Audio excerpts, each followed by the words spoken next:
now I cannot get this to piss me off. But anyway, right now, let's talk a little baseball. Basketball here real quick. Because the Knicks are playing the Jazz. So easy win for the Jazz. Knicks playing the Jazz, man. Right now, the Jazz are up 26-16. Coach, Knicks been in a little funk. We're going to touch on the Knicks here just a little bit before we get into the major free agent news that we got to break down. The Knicks. What's going on with the Knicks, bro? They are in a little funk. Yeah, I mean it's baffling to see this squad the way that, you know, they have all the talent in the world. Everyone knows that. There's no denying that. But the inconsistency is the issue. Sometimes they play great defense, team defense. Sometimes they don't. Cat Towns has been playing well, and now Brunson has been up and down. When I've seen whatever games I have seen, it does look like he is tired. Now, I know he's been working a little bit more on passing and facilitation. My concern is, are they thinking that they can just turn it on in the playoffs? Because now is not the time to do this. You should have been trying all this early in the season, and now you're refining things to get ready for the playoffs. The rotation, you brought what's his name over in that after San Antonio let him go, and realistically he doesn't play.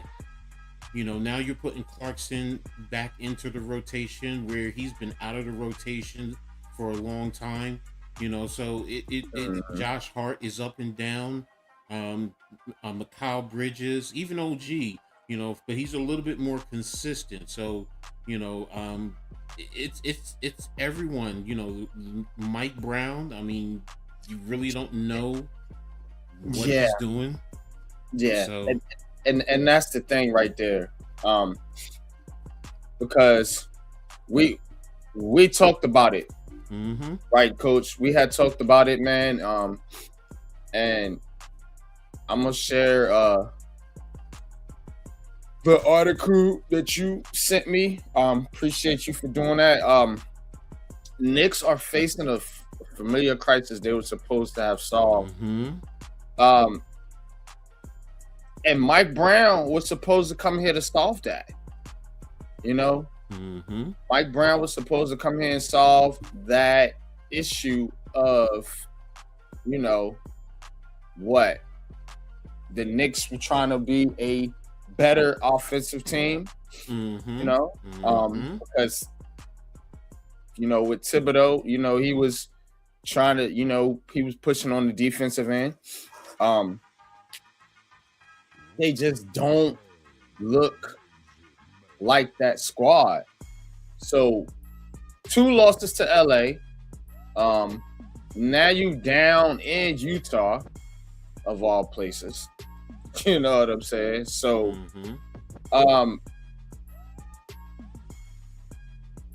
I've been saying this about the Knicks, Coach, and Karl Anthony Towns. I'm just saying, I don't believe in him like that. I don't. What is it that you don't believe in him when you say that?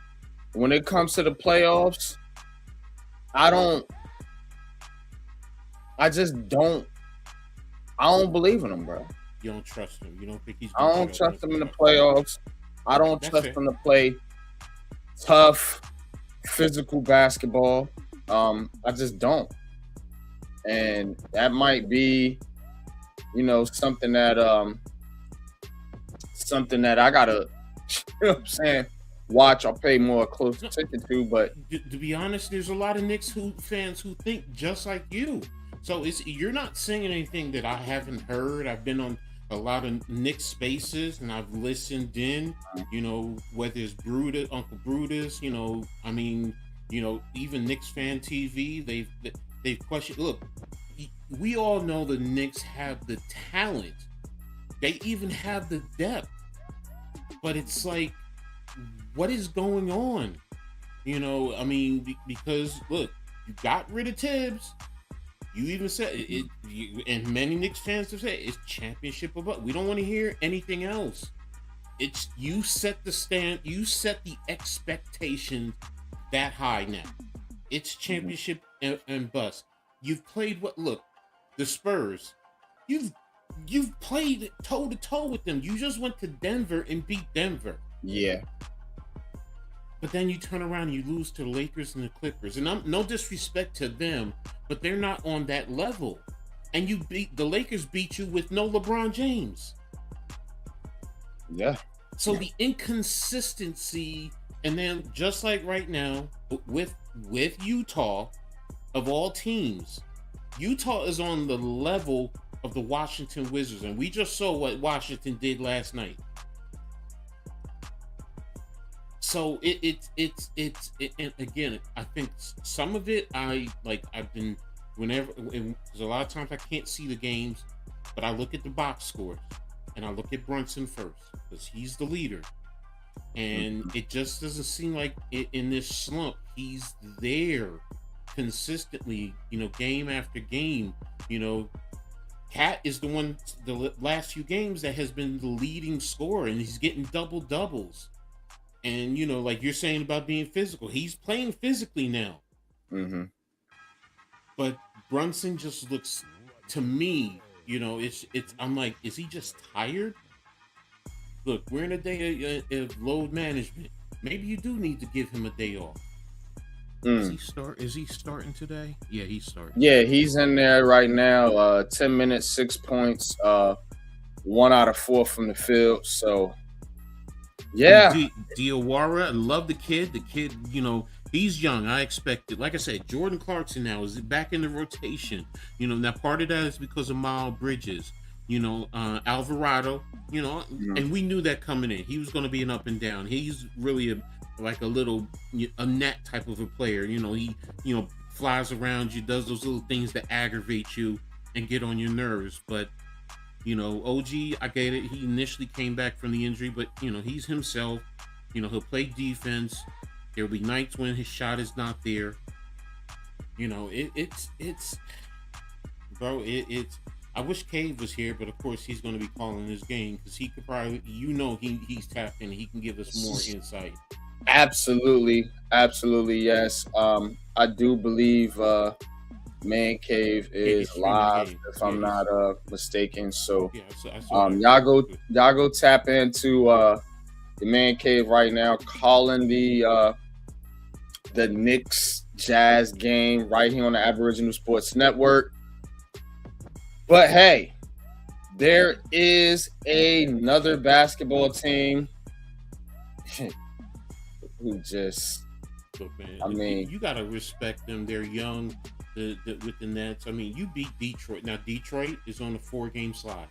They just beat you by 38. The 6th lost from the Nets this season by 30 or more. They're awful. You know what I'm saying? I get you. They're awful. They were on a 2-game win streak. Leaf can tell you, which greatly upset Nets fans. But seriously, man, the Brooklyn Nets ain't doing jack shit out there. Y'all ain't the Washington Wizards, though. Sorry. Yeah, I put we did the top tanking teams on NBA Heat Check Sunday. The Nets did not make my list because of those 2 straight games that they won. So Yeah, they're just bad, bro. That's all. They're They're just a bad. young. You guys are a young team, and that's what happens when you do have a lot of young players on the team. You know, you're going to see more losing because they're learning the NBA. But Yeah. you see the talent. I've watched some of the games, and I see some talent there. You know, so I mean, now like Leaf has said before in the early the season, throw the wet tissue up against the wall and see what sticks. I And get it. see what- yeah. I get it. I get it. You That know. seems to be the approach that they're taking. Um, that definitely seems to be the approach that they're taking now. The Nets are playing the Hawks tomorrow night. Next playing the Hawks tomorrow night. Atlanta, of course, trying to win, trying to get into the playoffs, competing for that back end playoff spot. So it's gonna be depending on which way you leaning, if you want that, if you're still on that tank side. I just hate to see a team not compete. You know what I'm saying? Mm-hmm. And just get obliterated, on the court. And that's what happened when they played the Pistons the other night. Mm-hmm. Mm-hmm. Mm-hmm. And I think it's gonna happen here when they play the Hawks here again tomorrow night. 82% chance to win the Hawks. Now, the Nets did shut down Igor Dimin for the season, one of their rookies. So I guess they're doing their best to try to catch up in the tank race.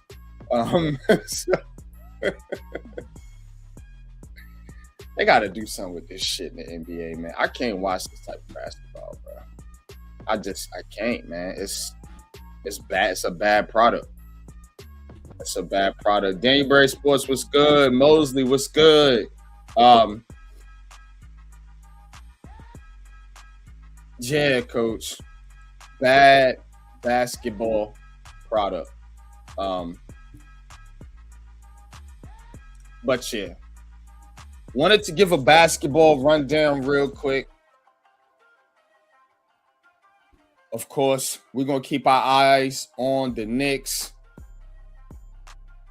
As far as the Nets, like I said, they are shooting for a top pick in the draft right now. Tankathon has the Nets 4th, and they have them taking Caleb Wilson out of who?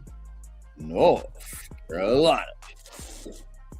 So 6'10", 215, 22 points, 10 rebounds, of course. Has the injury, so not playing right now for Carolina, which is unfortunate because with him in the lineup, actually give Carolina a pretty good shot. But we'll see how it goes. But yeah, they got the Nets right now taking Caleb Wilson. There is pretty much a consensus top 4 in the NBA draft coming up. That's Debansa, AJ Debansa, Darian Peterson, Cameron Boozer, and Caleb Wilson. Mm-hmm.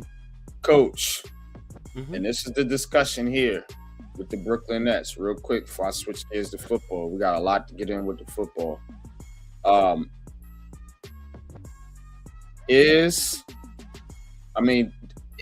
this whole thing the Nets just tanking for 2 years, 3 years, whatever they're trying to do? Is it a complete failure if they don't land one of these players? Because remember, last year they got the 5 picks, but none of them was top 5, or top 3 or whatever. That's what they was trying to get. So I think they ended up picking 7 for some shit like that. So, and again, if you come in say 7 for 8 again this year, and you don't get a top 4, 5, top 4. Kingston Fleming's nice. Acuff is good, man, but the Nets need a wing. So what you thinking, Coach? Failure is too strong of a word.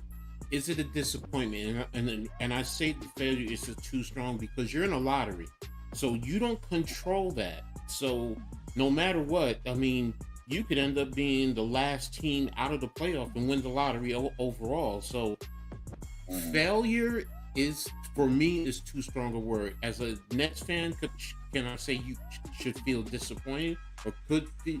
I understand if you feel disappointed. Yeah, I can. It's just like the Knicks back when they had the worst record when Zion, Ja, and RJ came out and they ended up with the number 3 pick. You know, we were disappointed, but it's not a failure because in terms of getting that top pick, because you don't control that. You can only control what you can control. Is it disappointing? Yes, of course. Failure? No. How could they fail unless you're saying that because they have a losing record? That's the failure. But in terms of draft positioning, they don't control that. So that's, you know, if you want to say they don't control it, but teams are trying to control it, and that's what I mean by failure. If you are so-called tanking, which we know is going on because there is a discussion about doing something about it. Are the Nets really tanking, or are they trying to see what they? They were definitely tanking last year.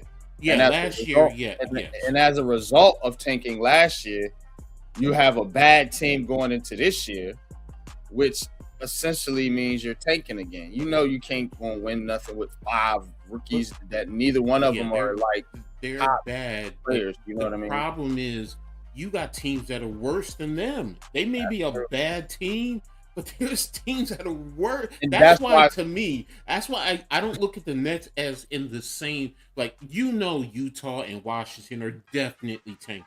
I hate that, but you know they are. You know, the net, like I said, the Nets, you beat Detroit, you beat some good teams. They're trying, but yes, you have young, and that's why I say you have young players, which, you know, you got to take the learn. And like you said, 5 rookies, that's a lot in the NBA. Yeah, you got 12 game day, and if you got 5, that's literally what, 3/8 in a sense, you want to say, of your roster. That's a lot right there. So, you know, but failure, when you ask me that, no, I wouldn't consider it a failure.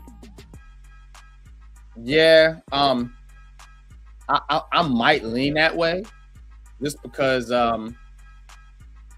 you're a fan. I get it. And I can. When you don't come away with nothing 2 straight years. But that's where I say it's more disappointing than a failure. But I understand your logic and your thinking. So, you know, if I was in that position, yeah, I probably would feel like, yeah, I think I'm gonna be upset if they do all this losing and you don't get nothing special out of it. Down to them ping pong balls, you know, that's what it really boils down to. You know, I don't like playing that game. Just build a winning team. You know what I mean? Yeah, I'm with you on that, bro. Just do your best to try to win games. But yeah, let's get into football. Let's get into football here. We're gonna go around the city. We're gonna get some football. Then we're gonna come back and talk a little about what's going on with baseball. And of course, we're gonna get into culture segment here a little bit later. But a lot of moves being made by the Giants. Let me see. Oh yeah, I got Ben. New York Giants. All right, man. So we got let's see. Where is my all right. So your boy Casey Crowder is gone. Let's start with that.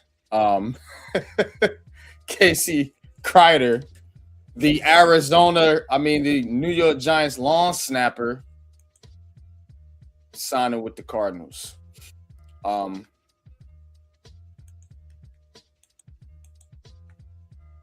Pat, have the Giants made any more moves today? Because I was asleep. Or Coach, do you know of any more moves they made today? Yeah, there's a big one. I don't know. I'm surprised you don't know. They re-signed Evan Neal. There's your right guard. Now look, Harbaugh says he sees potential there, and he thinks that now. First of all, you signed him to a vet minimum deal, so it's really no risk, or it's no risk.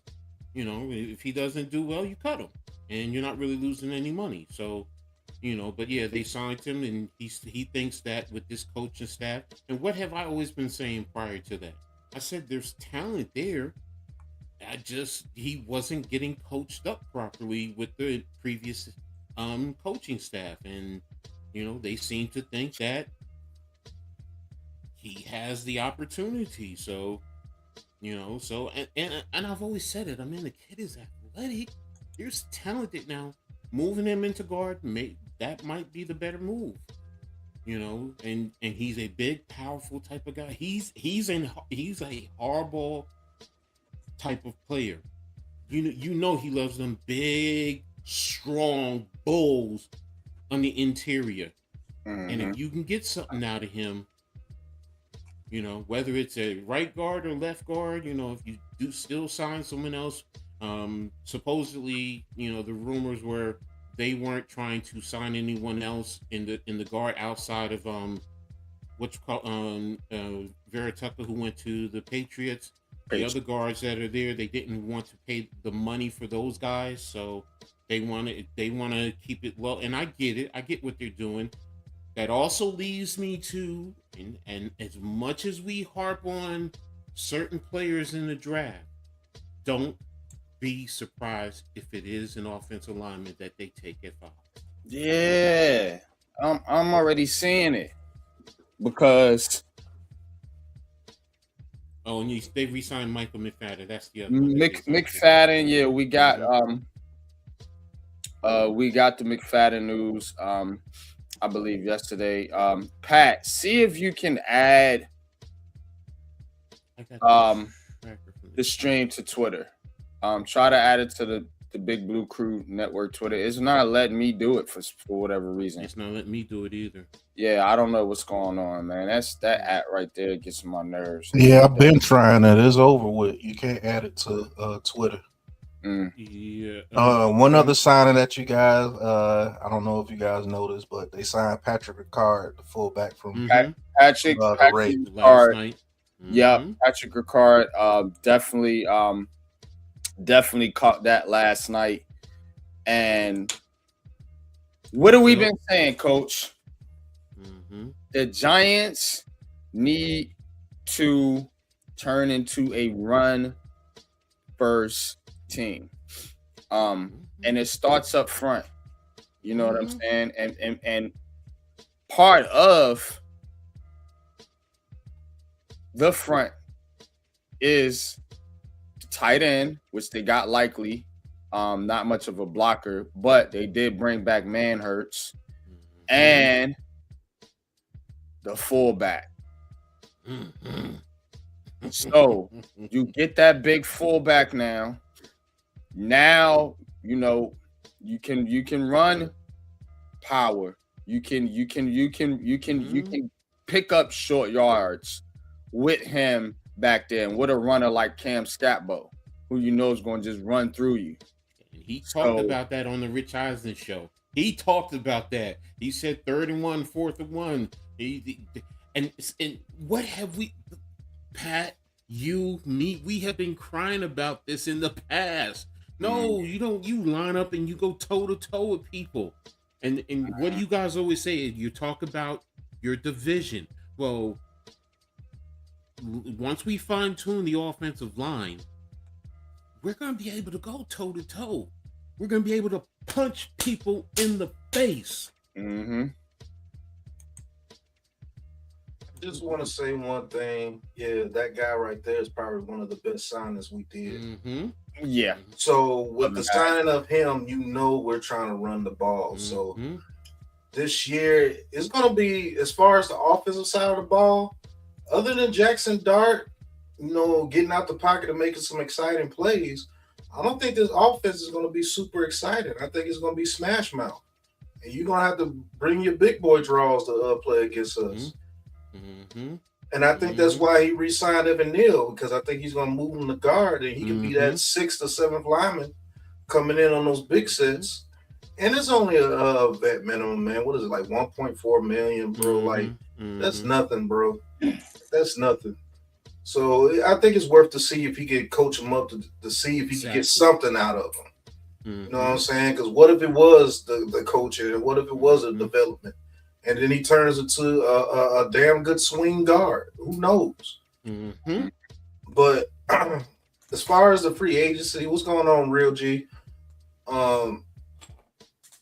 I think we did really good at free agency.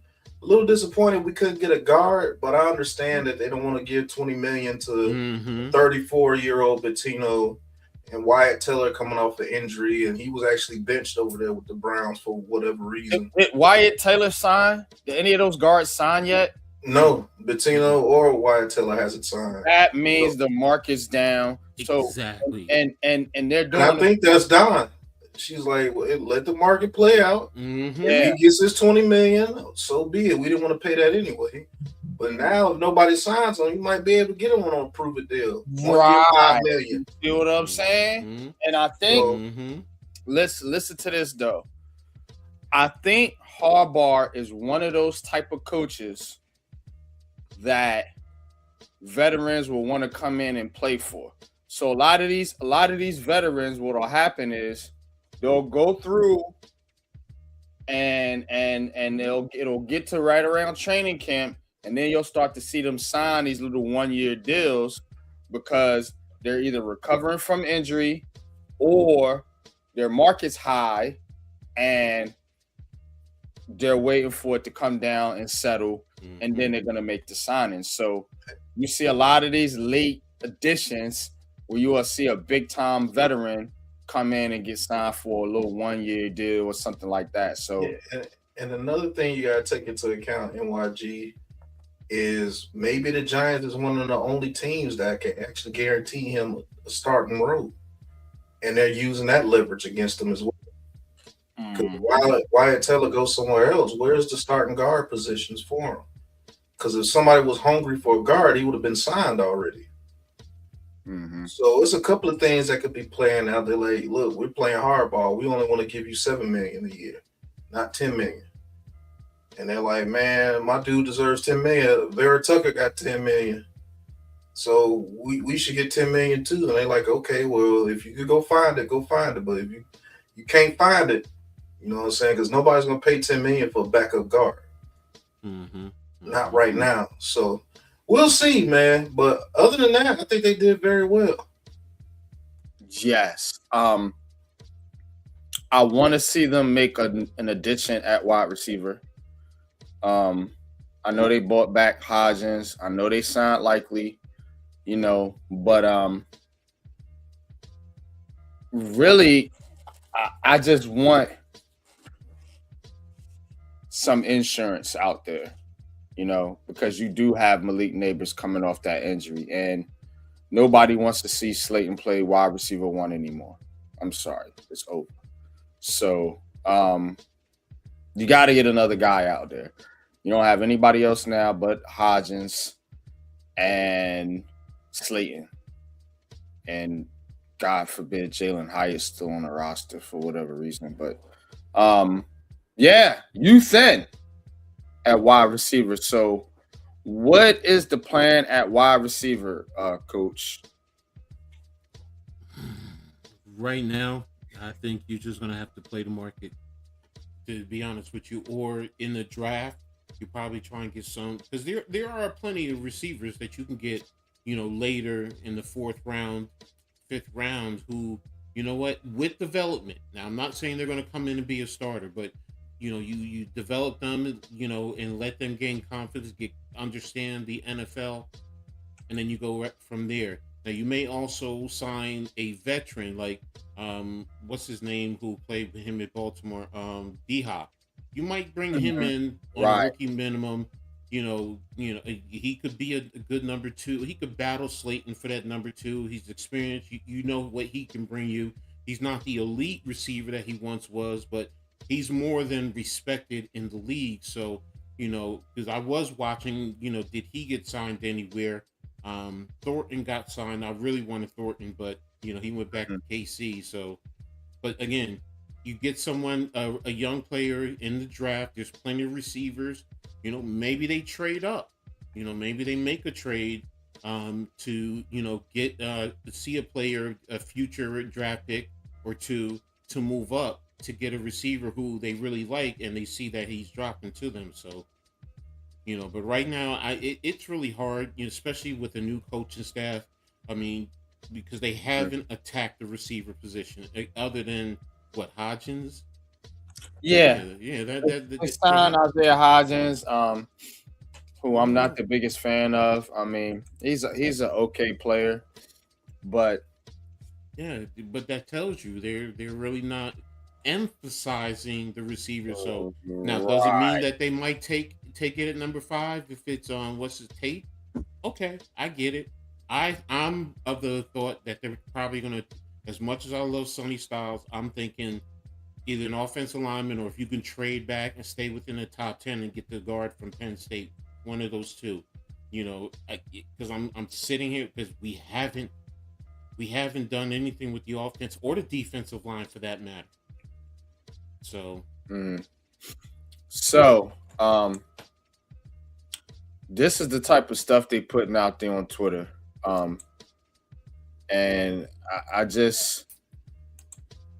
I'm getting tired of this conversation. You are not taking a fucking running back with the 5th overall pick.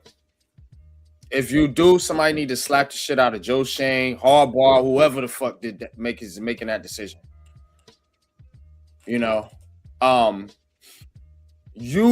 need linemen on offense and defense. If you waste this goddamn pick on a running back, when you got 3 of them son of a guns on your roster right now that are capable, even blown motors broke down ass can get you 50, 60 yards a game. So, bro, you're not doing this. You're not doing this. It's like these Giants fans got PTSD from Saquon Barkley. The fuck out of here, man. What I don't pay that no mind. Now, look, I will say this. I'm not to your extreme because I understand what he brings as a dynamic player. Would I want him right now? No.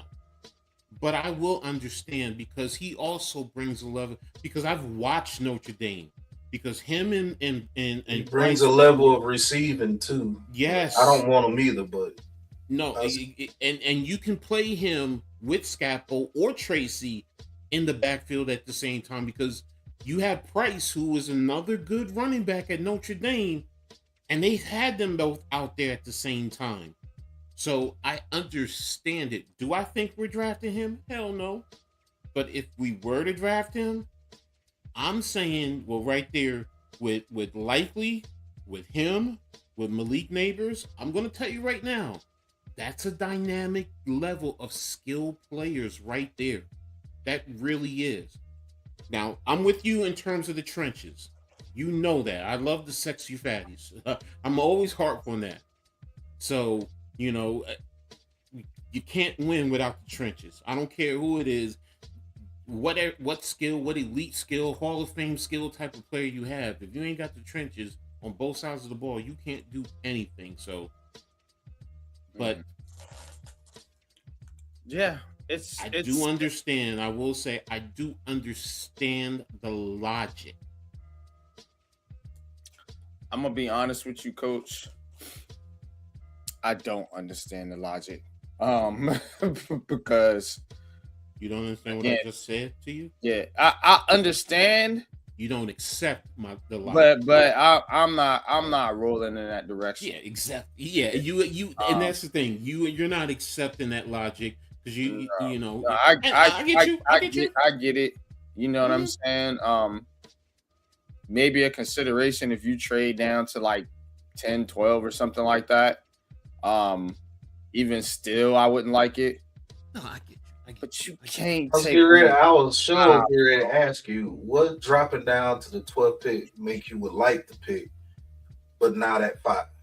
I can accept. Like Coach said, I will be able to accept it if you drop down and picked up that extra pick, and were able to get him and another pick. You know, which will probably more than likely is going to be a future first rounder if you're dropping down that low. I can accept it then. But just straight up taking him at 5 and you putting Evan Neal out there fucking guard, you got to be fucking joking. I'm sorry. You can't sell it to me until I see it work. You know what I'm saying?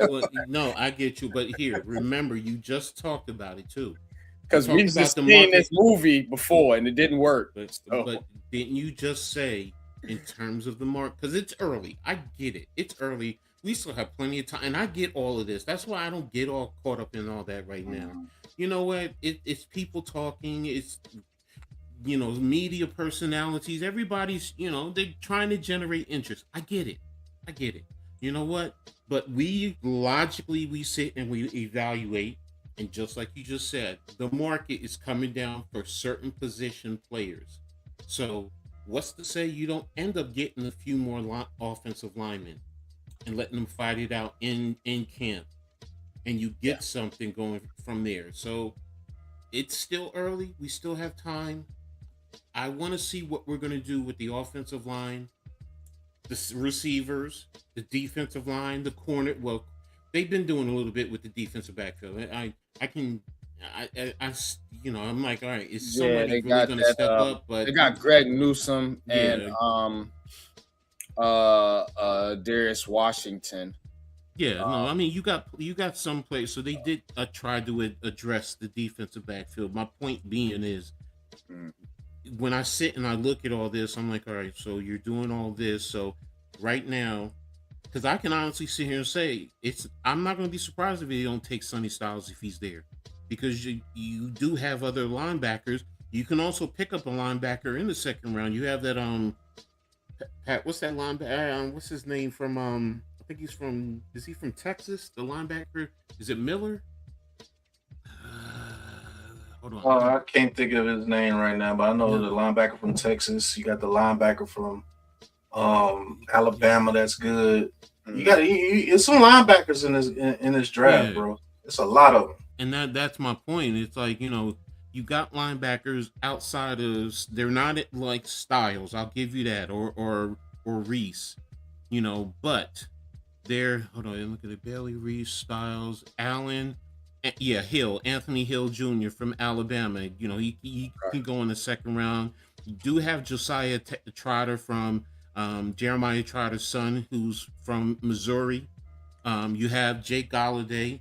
You know, so there are linebackers you can get to link up with Edmonds. So it's like, that's why I'm looking at all these positions. Yeah, we love Styles, people love Downs, but right now we haven't really attacked the offensive line. So if you tell me Maliaga, we signed Maliaga to play guard, okay. Or if we trade back, like you said, to pick up maybe a late second or a third rounder and draft a kid from Penn State, okay, because it's fitting into look at what they've brought in here. Smash mouth, as I say, the Fantastic Four tight ends. It's clobbering time. They Flip Ricard to back them up, bro. That's crazy. They know we're gonna run the ball, bro. Yeah, I think that's where they're going. They're gonna run the ball consistently because they didn't try to get any weapons or anything. So they like, hey, look, we're gonna ground and pound and play defense. That's what I think we're gonna do. But what that also does, that sets up play action, which is what you want with Dart, and that will help Neighbors and that changes the whole. Yeah, it may be boring to the average or the casual fans. I get it. I get it. Not to a aficionado like me. I love that shit. Yeah. I love it. Harbaugh likes those veteran receivers. Yes. You talking about D Hop kind of got me thinking because Mhm. I could see them making a move like that. Because he's not gonna have a high market. Mm-mm. He's already played for you. He's a veteran. He's a bigger receiver, which gives you a plus as far as blocking is concerned. And he's definitely played a 1A before. You know what I'm saying? So if you think Neighbors isn't ready, at least you have him and Slayton out there. So you're not dead in the water. You may not like it, but he has a tenure with OBJ too. He's still training. I mean, you might not like it, but he's out there. And he can OBJ definitely is not the type of receiver that I want playing it. He can play that slot role. He don't have to come in and be the number one guy. He can play the slot role. About the X over from Neighbors. You know what I'm saying? Now, look, Odell Beckham Jr. I was one of his biggest, so-called fans or whatever when he was here with the Giants. But buddy, it's over, man. Like, let that shit go. If you expecting family, it's not for him to come in and be some dominant receiver. He is a veteran receiver. I know that. That can make some plays in the slot for you. If you need somebody to get that short yardage, or he can still get deep on you. I mean, it's the same thing with D Hop. D Hop is nowhere near what he used to be. So what's the difference? He's not an X receiver anymore. Not like that. I'm thinking of a bigger receiver that's going to give you more of blocking. And then it's kind of like, to me, when I think of those players coming back to the Giants, it just seems I don't know how to explain trying it. To grasp it in this it seems, you just keep going back to the well when the well's dry right now. So it's kind of like clap and move on. Stop trying to drag these guys back to the Giants. I get what you're saying. At the end of their career. I get what you're saying, but the point that Pat is making, I know what he's making. Yeah, he's making a football. You're bringing something that gives you still a level of credibility, which is what Harbaugh is doing. He really is, and it would fit into what he's trying to do with the run game, play action, get some quick dump offs, RPOs. Somebody who can take a quick slant, get you the first down. Beckham can block. I mean, he's not crazy great with it, but I mean, he can do it. But he's gonna put his nose in there and be a dog, and try to give you something. He's more like the Chihuahua nipping at your ankles. So, I get what you're saying. Facts. Facts. I get it, but the point, ultimately, the point is, it would fit into what they're trying to do overall as an offense. It doesn't fit what a lot of the casual fans and fantasy football fans and everyone. Look, I don't give a fuck about that. Excuse my language. It's about building a championship damn program, and that's what it's about. If we got the worst fantasy football team, but we walk away with a Super Bowl, I'm sorry. If you upset over that, then you're not a damn Giants fan. Listen. And it was just a name I threw out there. I'm not saying, go sign OBJ because he's a Giants and he's a legend. No. I'm saying if you're looking for a veteran receiver, you got somebody like D-Hop. I wouldn't mind D-Hop for the reasons that you stated. He is 6'2", 6'3", can still get those back shoulder catches, and he can come up with clutch catches for you. That's what you would need him for. OBJ, it's like if you want to go deeper or you want him to route people up in the middle of the field, he can do that if you need that type of player on his team. Because right now, who we got to do that? Besides Neighbors, and Neighbors is going to have to be on the outside because we didn't get anybody else. And you're right about Slayton. I don't want Slayton to be the primary target opposite of Neighbors. I don't want that. So he's a guy that still commands a little bit of respect. You're not going to disrespect him out there because you're going to get beat. So you still have to guard him a little bit. D-Hop, throw somebody out there on the outside. Just hope he doesn't pick the ball off the guy's head most of the time. Because as far as getting in and out of his routes, he's not the same anymore like that. So he can't move the same way. But you bring in an OBJ or D Hop, this allows you to get a receiver maybe in the 4th round and try to develop this year while you're running the ball like crazy this year. So I'm not expecting a crazy type offense, but if you want somebody like that, go get you a veteran guy like that. Or Brandon Ayuk's getting ready to come available. Maybe you throw in a bid for Brandon Ayuk, you know. He's going to Washington. Yeah, more than likely he is. But what if you come in and say, hey, look, Washington's going to give you one year, maybe $4 million. Maybe we can give you 1 year, $10 million. Yeah, I mean, talk at that. I mean, $10 million for Brandon Ayuk, I think that's a steal. Yeah, if he coming for the money, you know what I'm saying? Because they took away all this guaranteed money, so it's not like he's getting super paid by the 49ers. He's not getting anything. Yeah. So we'll see. If he this idea. Brandon Ayuk was one that I was kind of talking about last year for the Giants. Didn't seem like any Giants fans was really talking about Brandon Ayuk, but it would just look to me like the 49ers is pretty much redoing a wide receiving core where they get rid of Deebo Samuels. Jennings is going to be gone, and then now you got Ayuk out of there, and they just went and got Mike Evans. So I'm definitely thinking that he can be had for a decent price. I'm looking at the available receivers too that are there.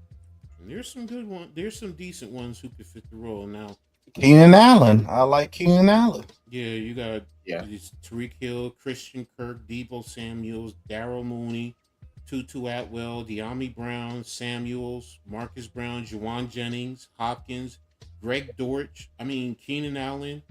You know, Nick Westbrook. Dotson was already just signed. So there are some good ones. There are some decent ones who can come in and fill the role. So I thought Shepard was with studies with Tampa Bay. He was only on a 1-year deal. Oh, okay. Mm-hmm. Okay, I'm sorry. I was just looking. So you know. So all right. To what you were saying, bro. We don't have to go crazy, man. Yeah, let's get into the New York Jets. My camera's off. New York Jets. Steve says my camera's off. His camera might be off. Your camera's on. It's like okay, there it goes. Because you were stuck for a while. Oh, okay. Oh yeah, because probably going back and forth. All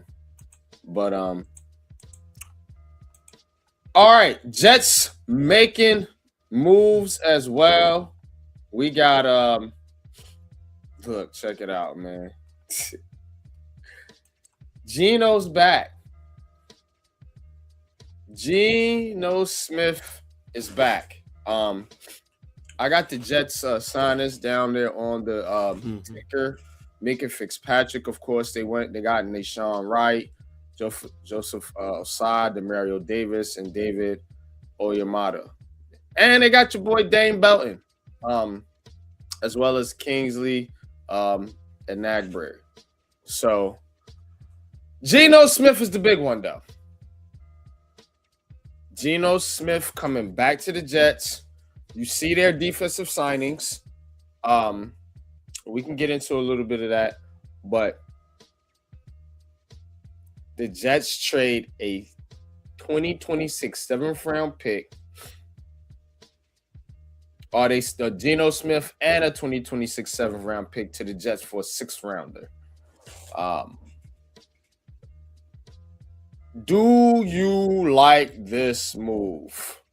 Before we kind of break down what it all means, do you like it? Do you like them trading for Geno Smith? I don't have a problem with it. Because, I mean, first of all, who else are you going to get on the market? Kyler Murray probably is going to Minnesota. It looks like. You know, who else is there? Whatchamacallit, Kirk Cousins. I can't. Nah. I mean, outside of that, Justin Fields is going to go, so you don't have anyone else. You don't. So I understand that. Now, is he a top level quarterback? Hell no. But he's better than what they have in camp. I'm going to be honest with you. He's definitely better than what they have in camp. Now, as long as he doesn't do anything to have somebody come and punch him in the face again, Yeah.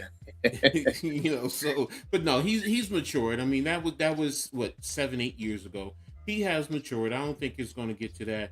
And they were doing an interview with him. He's like, I know how to read defenses. I've been through it. I've seen pretty much everything that's out there.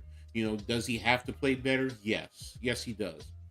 But there was a point in time when he was at Seattle where we were like, yo, Geno was balling.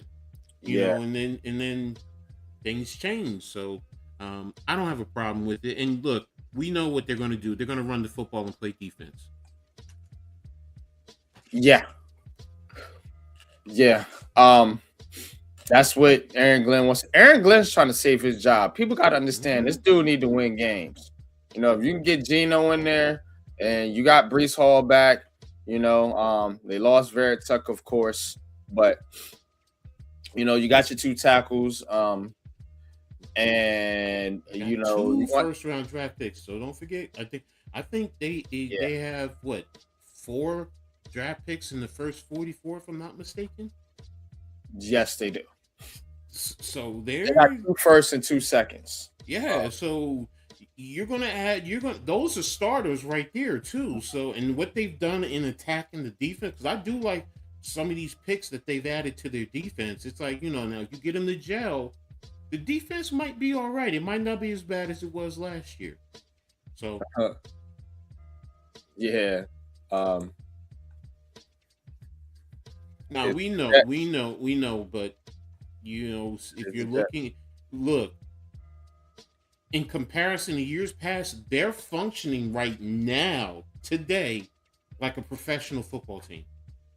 They really are. They're not doing things that are, moves that are dysfunctional. They can't get the elite because nobody wants to come here. We all know that. So you do the best you can. You already got to deal with New England and Buffalo. So, you're going to be down there with Miami at the bottom of the AFC East. So, Geno he's an okay quarterback.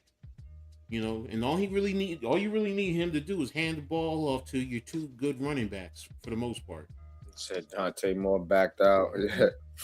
Dante had to go back to college to further his game, though. Seriously. Yeah. Now the Jets, they do got 2 first round picks. They added some pieces on defense. Let's talk about some of their defensive moves. You got Minkah Fitzpatrick, of course. I like that trade. They get him for a 7th round pick. And the nose tackle that they also brought in earlier too. Yeah, Trayvon Sweat. So you add some pieces, some good depth pieces here, and you got Breece Hall coming back, and you still got Garrett Wilson, who is who's a number 1 receiver out there on the outside. You get Nashawn Wright, who had a ton of interceptions last year. I don't think he's crazy like that. He's going to lock you down. He'll be a lockdown corner, but he can add to your defense, Demario Davis as well. So I think they are setting up their team to be a run first team and play solid defense. I think that's what Aaron Glenn wants to do. If you get Geno Smith in here and he can take care of the football, the right system, I think they'll be fine. I do. I think they'll be fine because you not love Malik Willis, but not really worried about Miami. You know what I'm saying? They got a rookie head coach. their coach is in their first year. He's a defensive minded guy as well. So you know those guys, they want to come in and straighten the defense out first and foremost. So you're going to see Miami make a lot of moves on that side of the ball. They'll probably be in a rebuild year one. So you got a chance to make a little noise.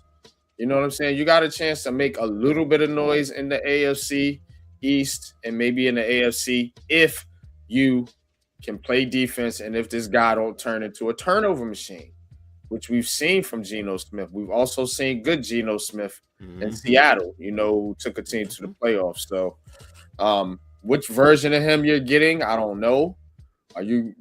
So this is kind of where I'm at with it. I've seen a good version of him. I've seen a trash version of him. So but good for Geno. And that's a brave move too. You going back to it after all that drama and after New York just trashed you. The Jets and the Giants trashed you, dog. Like that's cold, bro. But all right, we had an hour. We got to keep it pushing because we're gonna tighten this show up today. All right. Jets making moves, Giants making moves. Let's get into a little bit of baseball real quick. Let me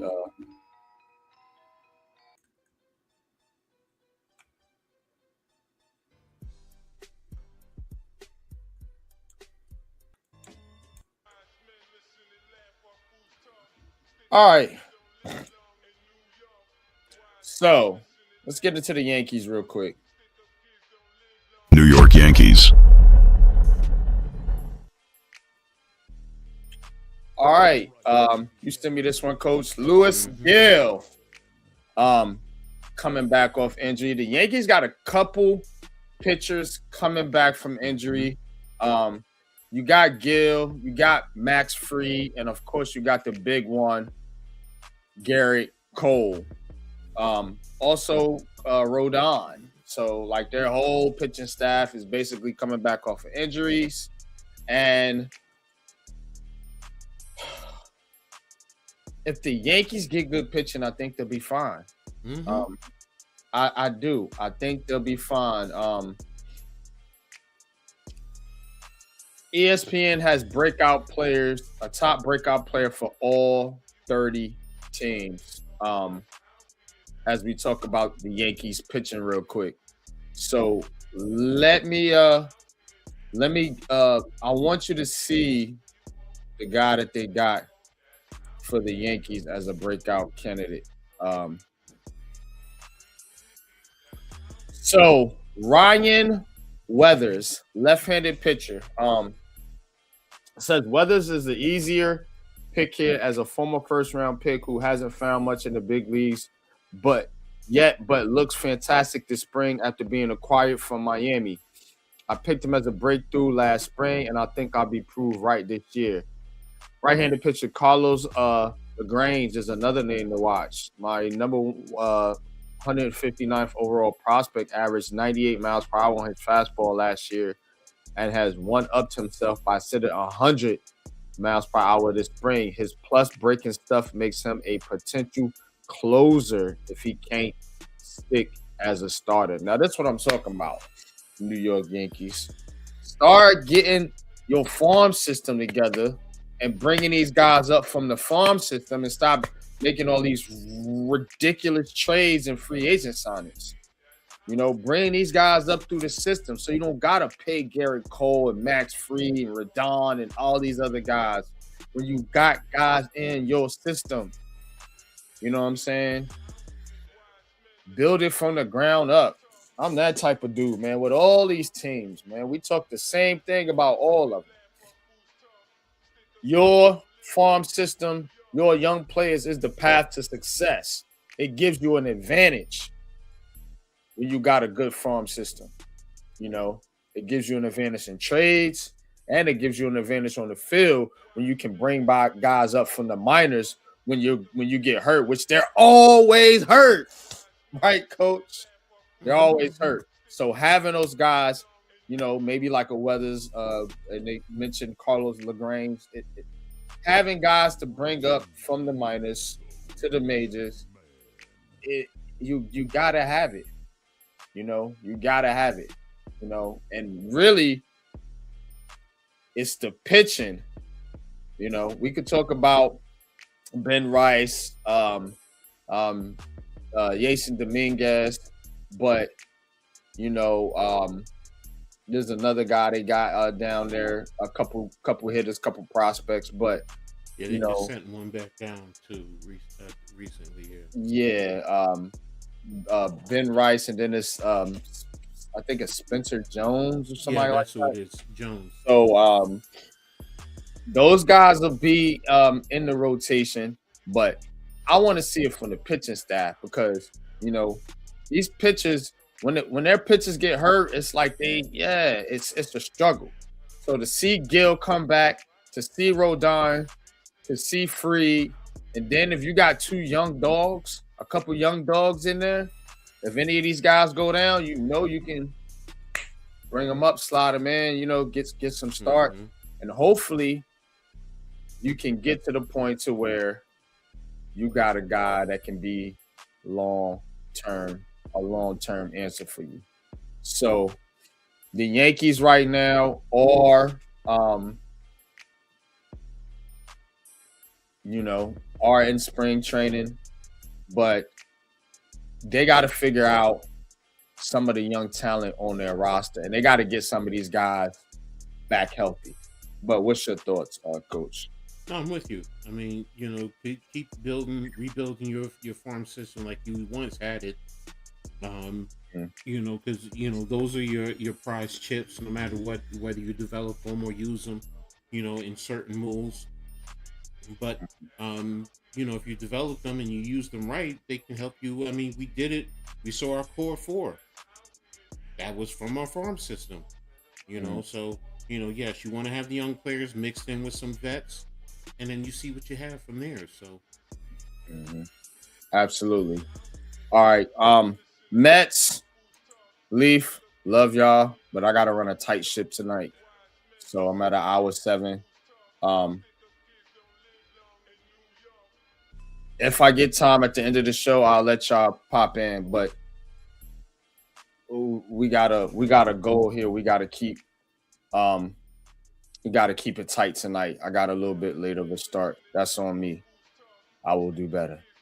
Francisco Lindor, optimistic. He'll be ready for opening day. We're going to get into the Mets real quick. Mets, I would like your comment, if you can, on what I'm about to talk about right now. But I just don't have the airtime tonight because we'll go over. If I start bringing people in, it'll be a 2.5-hour show. Francisco Lindor, optimistic. He'll be ready for opening day, returning to action Tuesday for the first time since undergoing surgery. Lindor had a good year last year. He's one of my favorite players on the Mets, to be honest with you. I like Francisco. I like his game. He's /267. Had 346 and then 466 slugging with 31 home runs and 31 steals, so 30 for 30. ESPN special, man. He's a special player. So Francisco Lindor, getting him back, I think, is one of the keys, getting him back healthy for the Mets' success this year. Only 32 years old. And I bet you are, man. Hoping he'll be ready. Yep. But what's your thoughts, real quick, on Lindor? No, I'm with you. I mean, he's a good player, so hopefully he'll do what he needs to do to help this team, and he'll continue to in his play from last year and be that spark plug that they need. So we'll see. Absolutely. All right. Give y'all a little bit of hockey news here. I got a little bit of hockey news here for y'all. because the hockey trade deadline just went down. So we're gonna look at some grades here from the Athletic, because I'm not tapped in as much as I probably should be. But let's start with the Devils. Says the Devils had high expectations this season and have come up short, moving Onandre Pilot cleared up some cap space, but was likely the right move with how the season was going. But New Jersey had to give up picks to make that deal happen. Nick Bungstad addition is marginal. The Devils did not have a lot to sell this deadline, but the team's record and lack of moves made it hard to give them a higher grade. So, Jersey Devils D+ on the grades for trades. Islanders B-. Braden Skeen buys the Islanders more top six versatility, his playmaking experience, and edge to fit well on a team that has exceeded expectations in the playoff hunt. Way to go, Islanders. In his age, it's just his age and contract. If the Islanders were going to move out a first rounder, it should have been on a younger difference maker to help push this retool along. So while Skeen looks like a fit for now on the ice, this deal helped the Owls move out Jonathan Drouin's contract. The overall direction was somewhat perplexing in the big picture. So Islanders doing a little bit better than the Devils and Rangers. Of course, we're going to get to their bum asses. I do know my Rangers, and I know what's going on with them. It's the Vincent Trocheck issue. Where did I? Wait a minute. What are you doing? Oh, all right. Rangers let the deadline come and go without moving their biggest trade chip, veteran Vincent Trocheck.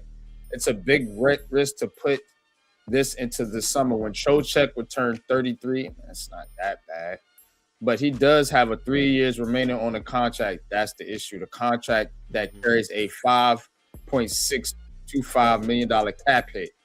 The Rangers replenished some mid and late round picks and snagged a few prospects, but they haven't done nearly enough to infuse the organization with the young talent it so desperately needs. But yeah, Coach, what's your thoughts on hockey trades? I mean, the grades speak for themselves. I mean, while I'm not proficient with hockey, you still, if your team is not doing well, you have to do something to spark and see if you can, rebound in the second half and make a move. So it's very disappointing listening to, what the Devils didn't really do. They didn't do very well, and then of course the Rangers not making a move. So. And I always try to talk to a halftime because he's on top with the hockey. So he tries to give me a little tidbits here and there. But it's all in all in this Northeast region, it's just not doing well for the teams locally. Outside of the Rangers. I mean, outside of the Islanders. Sorry. Yeah. And it ain't like the Islanders is lighting it up. Get y'all the standings here real quick. So we looking at the standings here. I mean, the Islanders are up there, but they still got some climbing to do. You got the Pittsburgh Penguins, Carolina, who's been a top team. Buffalo, Tampa Bay, of course, and Montreal.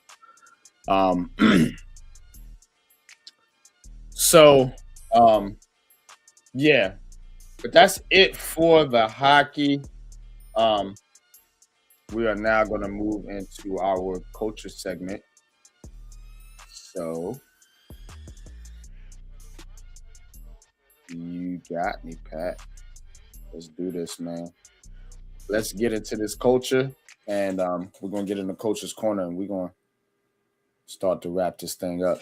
But tonight's culture segment will be top 5 underrated athletes. Now, when we do these culture segments, you know, I tend to lean my era. Coach tends to lean his era. So anybody in the chat, you know, Pat's even a little bit younger than us, so he has his own era. So anybody or any of y'all in the chat, feel free to chime in on this culture segment here. We do this every single episode, giving you our top 5s, you know what I'm saying, from our eras. So without further ado, let's get it.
All right, man. Let's get into this tonight.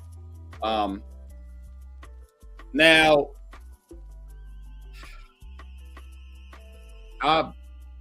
when I did this, I had a lot of people I was thinking about, and so I ain't really want to make this list in a particular order. But the order gonna come out, but it's not really in order, so to speak. But coach, you ready? You ready to break this out, man? I guess I'll reveal my list first. I guess you know what I mean. Whatever. Cool. I got you, bro. All right. Get into it. Top 5 underrated athletes. It's look, this list is kind of like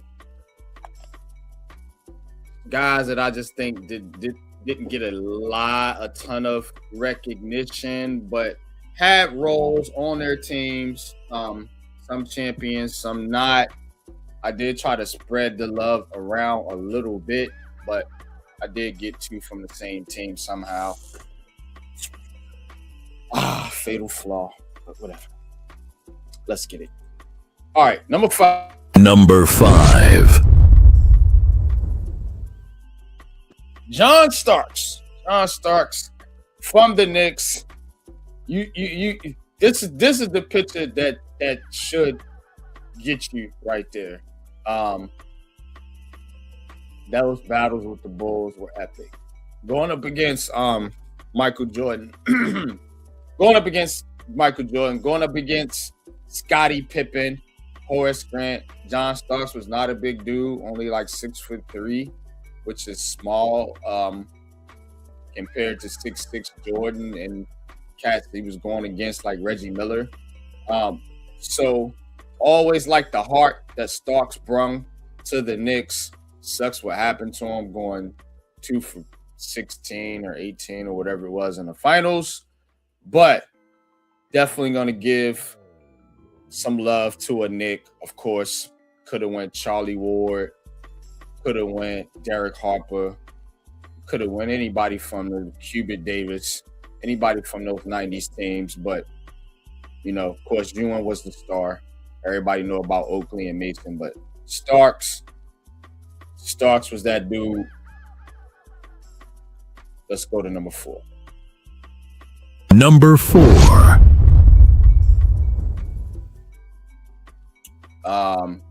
Why is that showing? What in the fuck is this? I don't know why my damn. Hold on, bro. This shit ain't right. There it is. Get the fuck out of here. What are we doing here? What is wrong with the technology today? Tina Martinez. Again, could have picked any Yankee. Bernie Williams. You had El Duque. You had a lot of great Yankees, but in those championship days, Tino Martinez was that dude. Paul O'Neill, Bernie Williams. Tino Martinez. A lot of people don't talk about Tino Martinez. He was the top home run hitter for them teams, man. Tino Martinez was smacking them shits. Like, I think he was hitting 4th cleanup, just behind Paul O'Neill. Yeah, that was my squad, man. Tino Martinez, the Yankees slept on. He was one of the top home run hitters back then for the Yankees. You know what I'm saying? You know, because Paul O'Neill, Bernie Williams, a lot of people talk about Derek Jeter, Andy Pettit, David Cone. Tino Martinez was nice. First baseman. Locked it down for some years. So, yeah. Let's go to number 3. Number 3. All right, now Kerry Kittles. Got to show a Brooklyn Nets some love, or New Jersey Net at that time. Again, you see it right there with the Bulls. Oh, he's got some Bulls thoughts. Sorry, Pat. Some Bulls in there, man. But these guys used to go toe-to-toe with the Bulls. Of course, Kerry Kittles helped the Nets get to 2 NBA finals. Back-to-back. They lost, of course. But, yeah, I do. I show a little shooting guard bias sometimes. I was a shooting guard, so don't kill me. But, yeah, you could go Kenyon Martin. You know, you could go Derek Coleman, Kenny Anderson, any direction you want to with some of these guys. I remember old Rick Mahorn, Buck Williams. A lot of dudes play for the Nets, but Keith Van Horn. Kerry Kittles, man. I don't know. I like Kerry Kittles coming out of Villanova. He was one of my favorite players for the Nets. And he was very underrated shooting guard. Not a star, but he played tough. You know, could shoot, could play defense, went against them, and he went against toe-to-toe with them Bulls teams and, you know, all them other Reggie Miller and all of them in the East and the Knicks. So those were the good days for the Nets. What the fuck they doing right now? Let's go to number 2. Number 2. Here's where my bias comes in a little bit. So Steve Smith, New York Giants.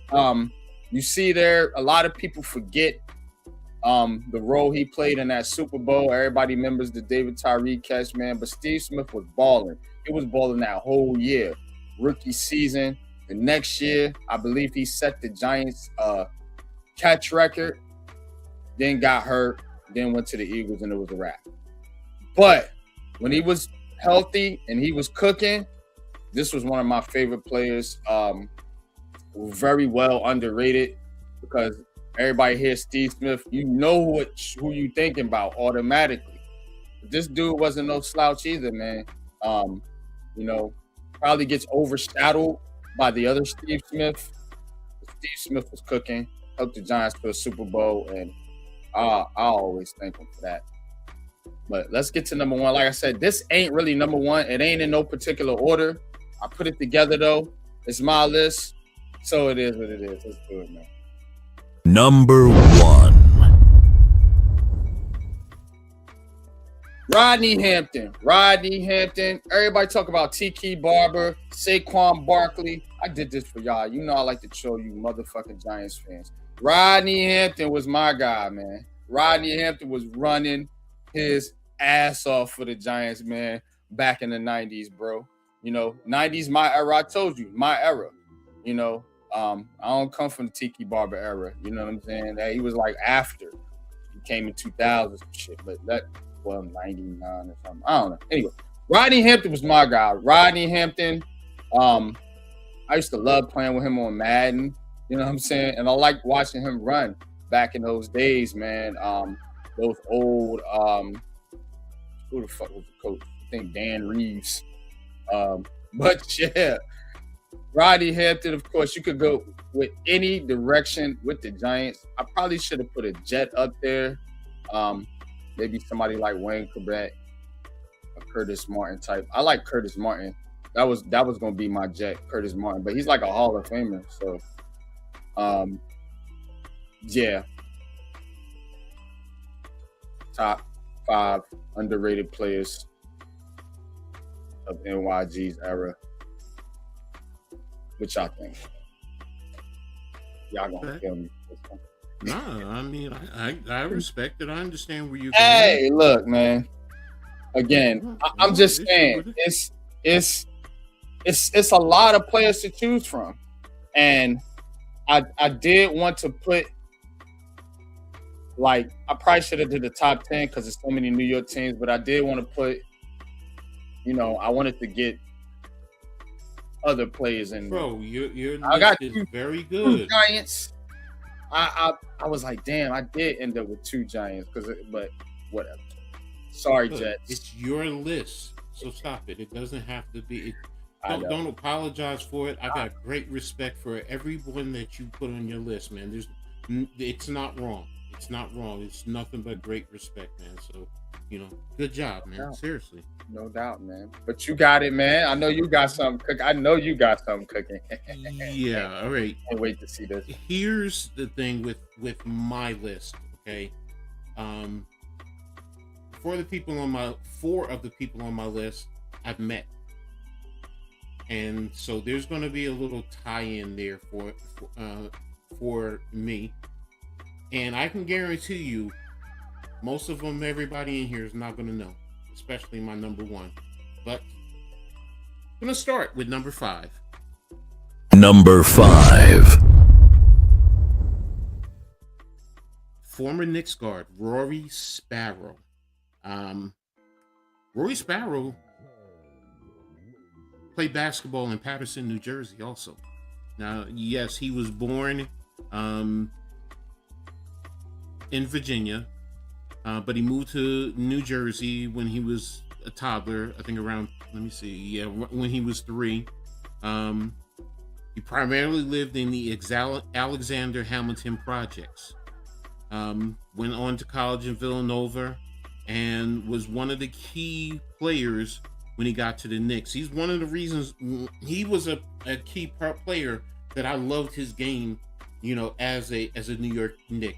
True facilitator, point guard, decent shot, could play good defense in those 80s era. So he was definitely one of those players that I really loved his game. And it drew me away from being a Laker fan. I'm still always going to be a Magic fan, but he's like right there for me. So there you go, Rory Sparrow. Coming in at number 4. Number 4. Jerry Walker. Now, for those of you who don't know, Jerry Walker in the early 90s played basketball for St. Anthony High School in Jersey City with Bobby Hurley. So he was on those championship teams, and he was a key player, rebounder, rugged player. Went on to play at Seton Hall. Did fairly well at Seton Hall. He was there from 1990 to 93. He did end up trying out for the Nets. He was cut, but he was one of those players. Helped Seton Hall He was part of 2 Big East Conference tournaments and regular season championship. He was known for his defensive intensity, scored over 1,000 points, pulled down over 600 rebounds. He was named Big East Defensive Player of the Year in 1993 and a 2-time All Big East selection. Now, I talked about meeting him. I met him personally when he was in high school in Jersey City. I was working at the old Margaret Hay building, and his mother worked in the little hospital or clinic that was there. And he'd always come in, hey, how you doing? Coming to see my mom. Very respectful, polite, courteous. And we talk basketball and, say I, saw you do your thing, and he was part of those championship teams with the Hurley. So there you have it, coming in at number 4. Coming in at number 3. Number 3. Troy Murphy. Now, I met him one time because he was playing at Del Barton Prep in high school, and he was one of the top players in New Jersey. And he was that dude in high school, man. He could take you off the dribble. He can go down, play with his back to the basket, turn around, face up, shoot. Went on to earn a scholarship at Notre Dame. He's definitely a very good player from there. And then got into the NBA. He toggled around, going through different teams, played with Golden State, the Pacers, the Nets, Celtics, Lakers, Jazz. He was a 2-time consensus All-American, 2 times Big East Player of the Year, 2-time first team All Big East. He was that type of player. I thought he was going to have a better career because his talent says he should have been a lot better, but it didn't pan out that way.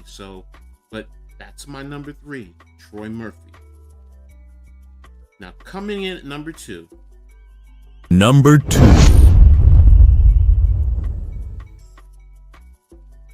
Personal for me, Walter Briggs. Walter Briggs played at Hackensack High School. He went to Montclair State College. It was college then. He also played for the Jets 1 year. He was also an actor. Most people don't realize he was in the movie All the Right Moves that was starring Tom Cruise, Craig T. Nelson, Leah Thompson, Leon, and his character was called the Rifleman. He was the quarterback of the team there. He played, like I said, at Montclair State, and I played at Keene. So, as a freshman, I was close to sacking him, but I couldn't get to him. But very nice guy, very personable, courteous, came up to me after the game, said, very nice things, keep playing hard. I know you're a freshman, but you have some talent, all the good stuff. So very, like I said, it was just special to me, because I knew he was in that movie. And this, when I played against him, was in 1986. So that's telling you, and this movie was in 1983. He was barely out of high school. So that tells you, the type of talent. And he had talent. I think he was about 6'3", about 225, cannon of an arm at the D3 level. So I always felt he should have been playing at D1, but he was there at Montclair State. So, and coming in at number 1. Number 1. Howard. Now, you guys might be saying, who? Regina Howard. I met her. She's from Babylon, New York, and she played at Rutgers College. She's half of the tandem that Rutgers had with Sue Wicks and her, and they were called Wicks and Sticks. Now, she was one of the first players to reach over 1,000 rebounds in Rutgers history.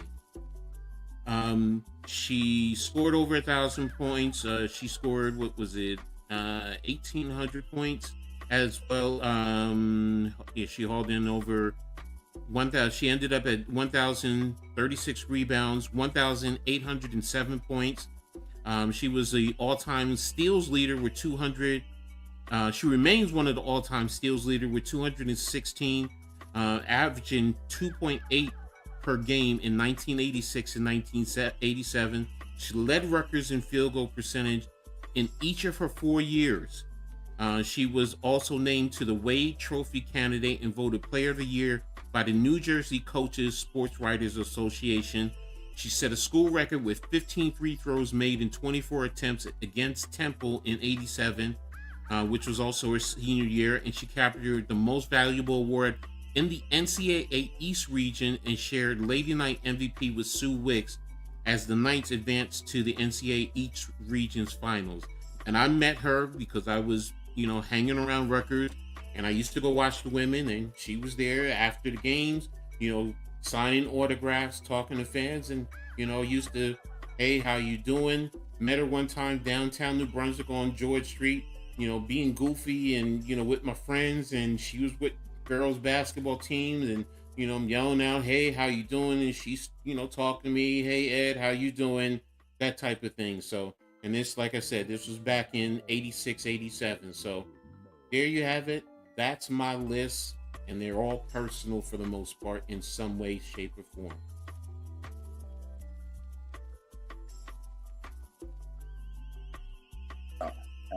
Yeah. Mm-hmm. Yo. Mm-hmm. I remember Jerry Walker. Mm-hmm. Mm-hmm. Seton Hall. With him, Bobby Hurley in high school, Terry the Hair at I Seton remember Hall. Mm-hmm. I remember those teams. I want to say I remember Troy Murphy too.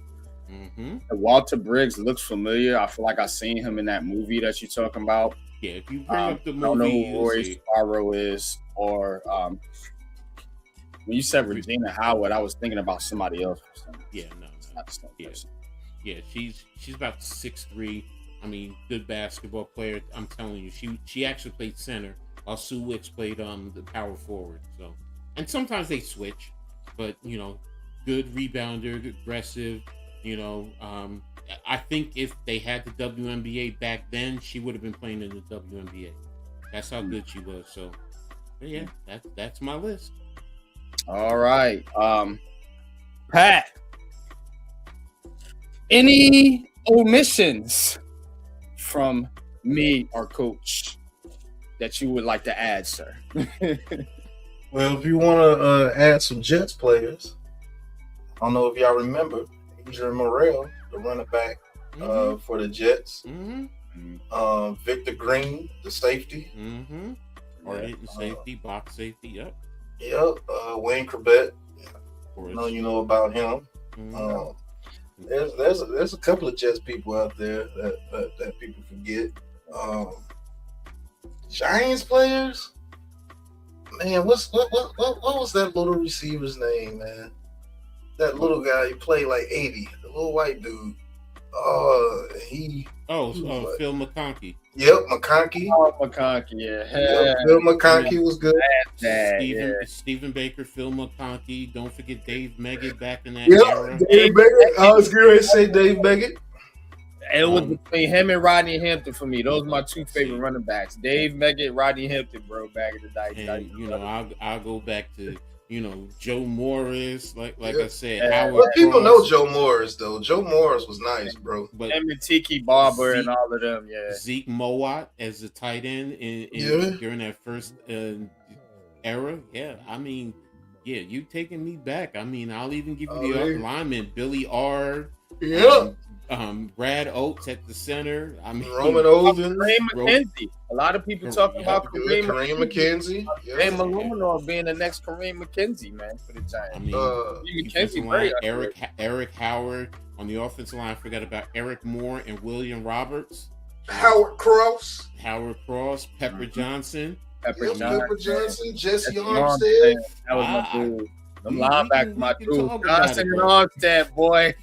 I learned about these players. I watched them, but I used to play with them on Madden. So, like, I used to love playing with them linemen, like Armstead, and you couldn't do nothing with them cats, bro. They was my. Ike Hilliard. Ike Hilliard. He was nice when he was out. Ron Emanuel. Let's not forget about him. Yep, there's a bunch of people out there. There's a bunch of Jets out there that people forget. Oh, John Abraham? People forget about him. Mhm. John Abraham for the Jets was nice, boy. Yeah, I remember him too. Yep. What was the number? Hey, What was the DB number 42 when it was him and Aaron Glenn? What was it, Coleman? Number 42, Coleman. The Yeah. Glenn and Coleman, the DBs were good too. Yeah, I remember Yep. that. And Otis Smith played for him for a couple of years, and he went between the Jets and the Patriots. It was nice, man. Mhm. People But, forget about the linebackers they had, but I could keep going all day, man. I love all eras of football. But yeah, we're gonna get in the culture segment. Barry Cofield, it's another good one. Yep. Mhm. Barry Cofield. A lot of people slept on him. He was a big part of that championship team. But all right, coach. All right, It's hold that on, time. let me- It is let me that time. Make sure I get some of these other ones. All right, we can get ready to start. I'm actually going to start with a little bit of WNBA before I get into all the other ones because I just remembered I forgot to put them on. So, Mhm. but let me know when you're ready. Go ahead. Oh, you got it, bro. You got it.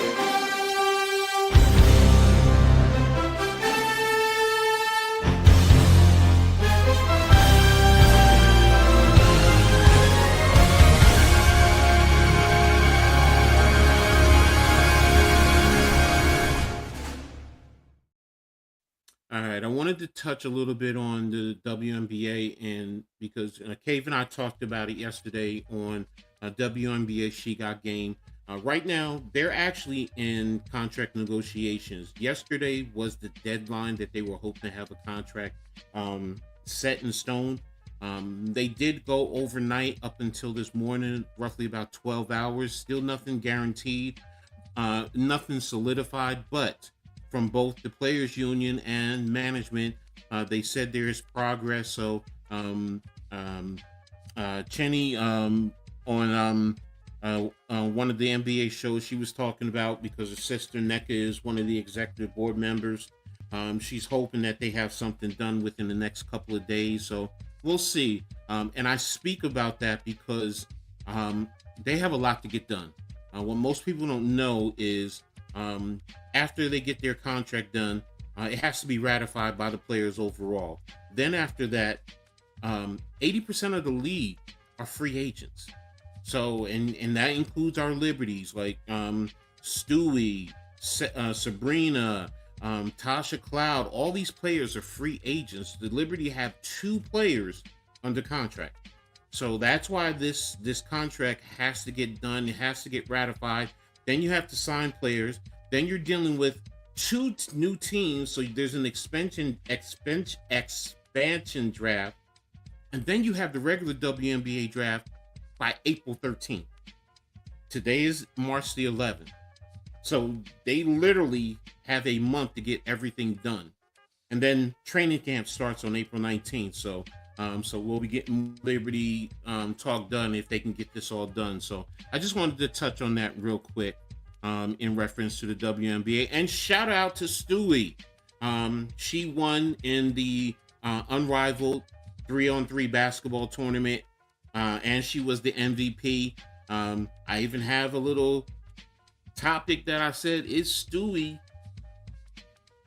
the winningest women's basketball player? Is she the best? Because she has 4 college, 3 in the NBA, 2 international, and now the unrivaled. So something to think about. So, but shout out to Stewie. All right, now we're going to go ahead and we're going to move on to St. John's basketball. Now, St. John's closed out the regular season with a 72-65 win this past weekend at Seton Hall. Now, with the win, the Johnnies finished with a 25-6 overall record, 18-2 in the Big East. It also secured the Big East regular season title and the number 1 seed in the Big East tournament. So they've captured back-to-back regular season crowns for the first time since 1984-85 and 1985-86.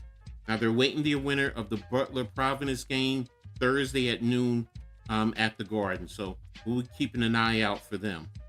Next up, I'm going to talk about a couple of local teams. Actually one. Going to be talking about LIU and Hofstra. Both teams won their respective conference tournament championship.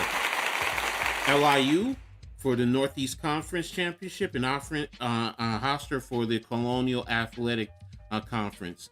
LIU beat Mercyhurst 79-70, and Hofstra beat Monmouth 75-69. So there you have it, two teams. And one other little side note, LIU, their head coach, Rod Strickland, and Hofstra, their head coach, Speedy Claxton, who are both local high school legends, as well as went on to have successful careers in the NBA. So shout out to both of them.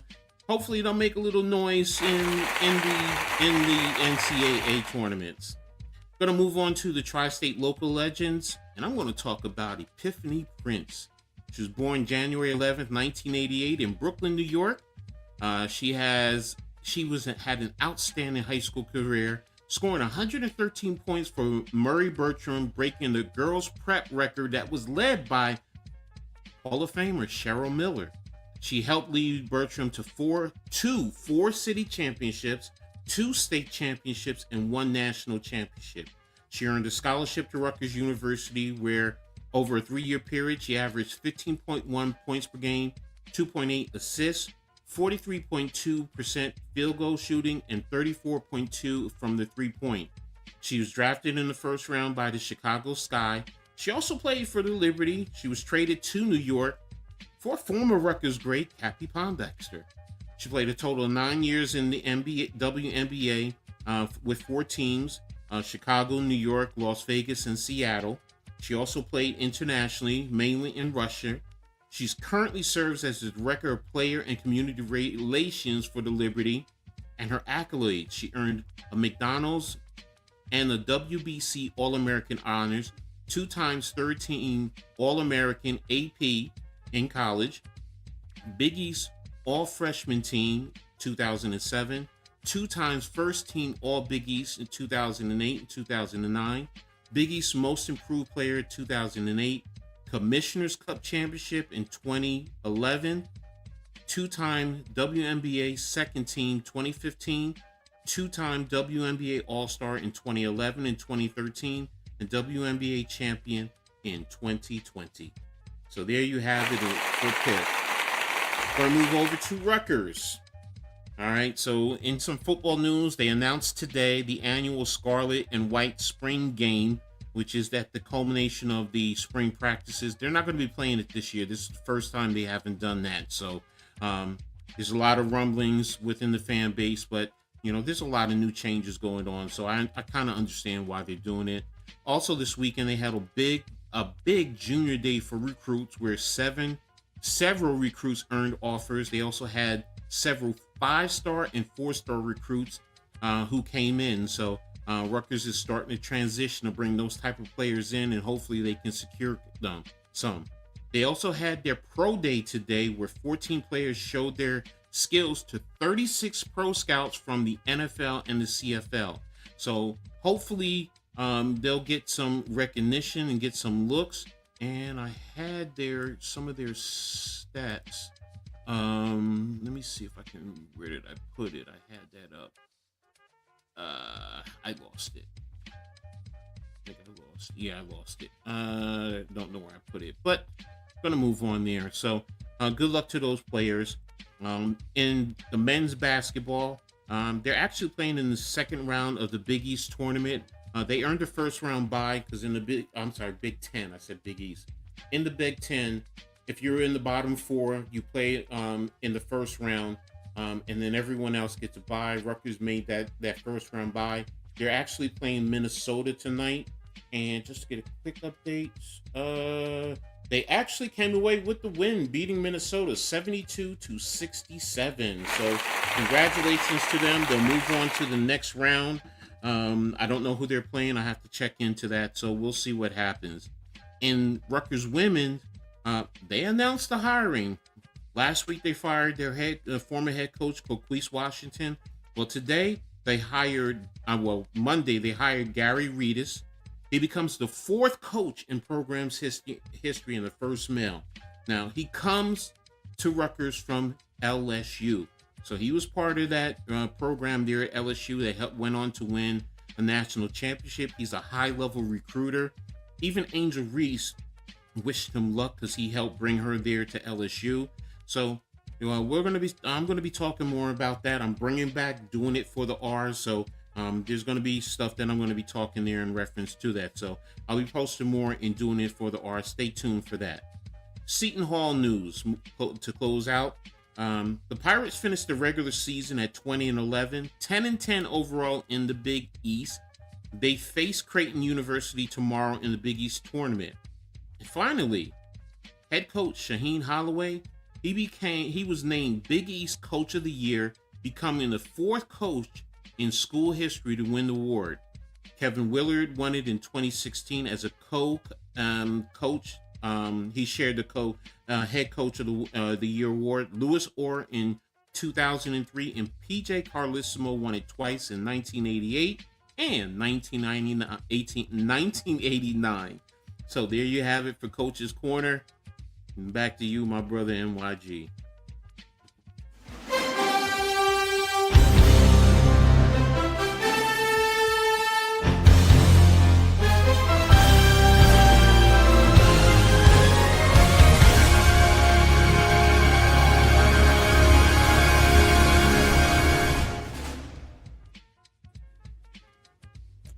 All right, man. Good stuff, man. Shout out to LIU. Mm-hmm. Yeah, about LIU. But yeah, man. What you think gonna happen in the WNBA, Coach? What's your gut feeling? I think they're gonna, because they've been haggling over the revenue sharing. The league wants to pay their expenses and then give the players 70%, while the players want to take it from the overall everything, and they want like 26%, and then the league can take the rest from there. So they have to finalize that. There's situations where they're talking about housing, giving up housing. Players are going to be making much more money now, so the league is saying they don't want to pay for housing because you're going to be making more money. So, because before they were getting, like 60,000. So of course they would give housing, but now if you're going to be making a minimum of 200,000, they're going to be thinking you can afford to get your own place. So, things about that, child care, things that we don't think about when it comes to the men's sport. So do I think they're going to get it done? Yes, because they cannot afford a strike, because with everything that they've done so far, if they go on strike, you're going to lose fans. You lose all that momentum that you built up over these seasons. So I agree with you there. All right, man. We are going to wrap it up, man. I appreciate everybody for tapping in tonight, man. I promise y'all I will make this show more consistent. We're going to get it in every Wednesdays. Hell, rain, or snow, God damn it. So definitely got y'all. But definitely appreciate those that did tune in tonight. I wish this was on Twitter, but Elon Musk did it again. Jets and Giants still making moves. So we'll bring you. Oh yeah, tomorrow. That's right, tomorrow. Let me get into tomorrow. We're gonna do Giants conversations on Thursdays now, right here on Unpopular Opinion Sports. So tap in New York Giants conversations. We'll be streaming here on the Aboriginal Sports Network as well. And I'm going to give you that on Thursdays. Sundays, we're going to do Heat Check now, because I want to make that consistent, and my Friday consistency is out of whack right now.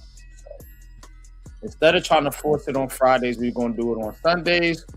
where we can have a nice, good, clean, fun show. And then, of course, right back here on Wednesdays, the Heart of the City. And Coach, tell them what you got going on, man, coming up. Well, like I said earlier, I'm working on doing it for the art. I just got to edit the video. And hopefully if I can get that done, it'll be out tomorrow. If not, by Friday. Trying to finalize with halftime if we're going to be doing the halftime coaching adjustment, because he has hockey and baseball now, and they've been playing at 1 o'clock. So don't know if we're going to do it Saturday or maybe Sunday. Got to talk to him and see what's up with that, and then got to see what's up with Cave. If he's doing the Knicks game next Tuesday.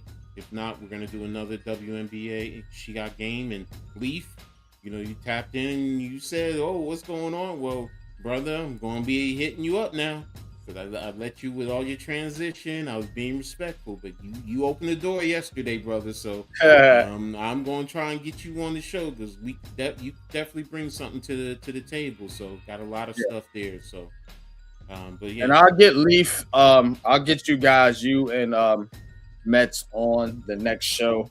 I was just pushing this show behind because I was running a little behind myself. But that being said, we are at our time. So till next time, y'all. Holla.